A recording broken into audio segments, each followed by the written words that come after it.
We've known for over a decade that women who eat meat have the highest levels of estrogenic hormones in their bloodstream, and vegans the lowest, but maybe that's just because vegans are so much slimmer.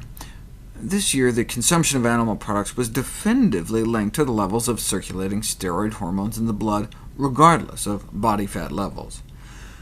The reason we're concerned is that the increased consumption of animal-derived food may have adverse effects on the development of hormone-dependent cancers.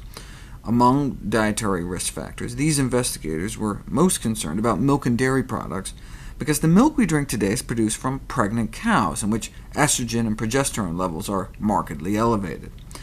That may be why milk drinkers have 5 times the rates of twins compared to vegans. That's how much an effect dairy can have on our hormones. A landmark study was published this year in an international pediatrics journal on just how much estrogen we're exposed to when we drink milk, given that the majority of commercial milk comes from pregnant cows. During the 60s and 70s, genetic manipulations of dairy cows enabled them to lactate throughout almost their entire pregnancies.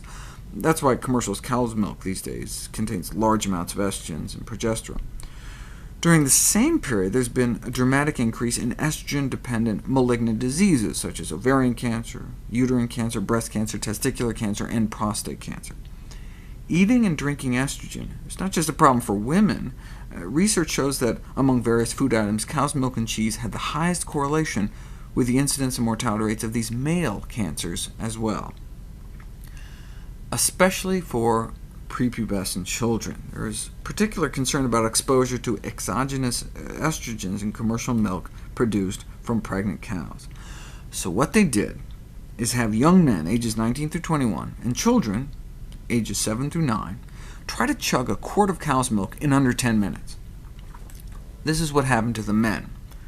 The levels of the pregnancy estrone started to shoot up 60% within an hour of drinking the milk, and their testosterone levels significantly dropped.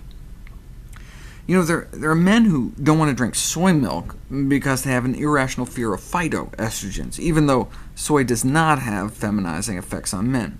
Yet they're perfectly willing to drink cow's milk, which has actual estrogens in it. Within 1 hour of the milk hitting their intestines, estrogen levels go significantly up, and testosterone levels go significantly down. What about the children? Same thing, but even more dramatic, because they start out with such low levels.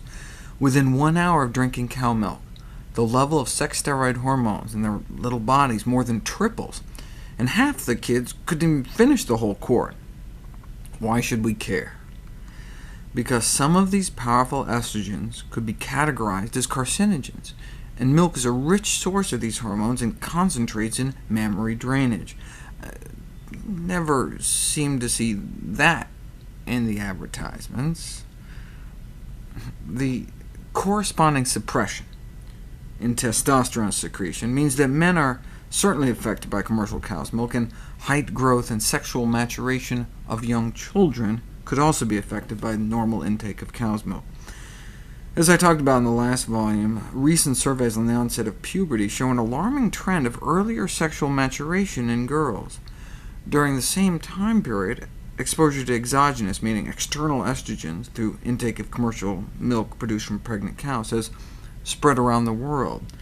They think that this intake of pregnant cow's milk is one of the major causes of early sexual maturation in young children. This relationship between estrogens in pregnant cow's milk and sexual maturation in children must be acknowledged as an important theme.